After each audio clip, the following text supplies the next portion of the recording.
Talk to me about this 55% down payment. You don't normally see this very often. I know. I don't think we've ever talked about this, but I talk about this all the time when folks say, hey, what should I do for my portfolio? I'll generally give you a general answer, and I'll say, listen, your portfolio may be different. That's why you need to get on the phone with my team, right? That's why you need to go to chatwithjwb.com. For this client, the perfect amount for him to put down to accomplish both of his goals was 55%. Now, why would we do that? My guess is that if the goals were maximize the tax savings, that is how many properties you put down, and then the other part was cash flow, you had to buy down, you had to have a certain amount of income coming from, like, the mortgage has to be smaller. Exactly. Right. So the mortgage is cheaper, therefore you have more monthly cash flow. And that's why they put down 55%. Exactly.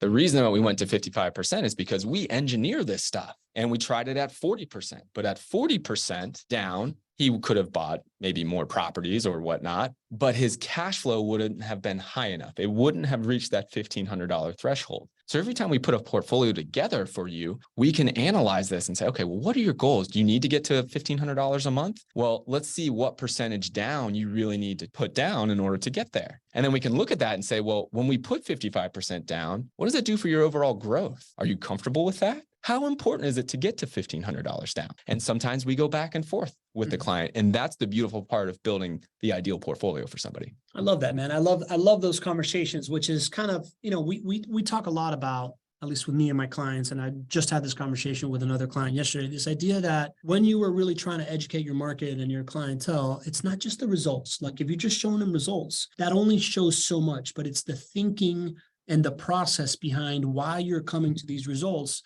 that are really how you get these aha moments for people to understand whether or not this is for them or not, right? 100%. So like you explaining that, I find very, very valuable. Being a fly in the wall in that conversation, I would find very, very valuable. But the next best thing we can do is showcase these portfolios of the week so we can talk through these things and you can understand the different contexts that, well said. that makes sense for you or for somebody else in this asset class. So then we've talked through that, this idea that he had to have a certain amount of value that he was purchasing. And he also wanted to in order to maximize tax returns. Exactly. And in order to maximize cash flow, then the equation became, how much do I put down in order for my mortgages to be how little based on the cash flow that's going to come in. And in order to do that, he made the decision to prioritize that cash flow instead of what he could have done if he had a longer time horizon, needed less cash flow today to prioritize growth. And therefore, these are the results. Exactly. And how cool is it to have that back and forth? We talk about how JWB is different. Do you think you're ever sitting down with a real estate agent thinking about buying a property and having that type of conversation? Yeah. No, this is not better. This is different. Yeah. Right. And this allows for incredible value for you long term.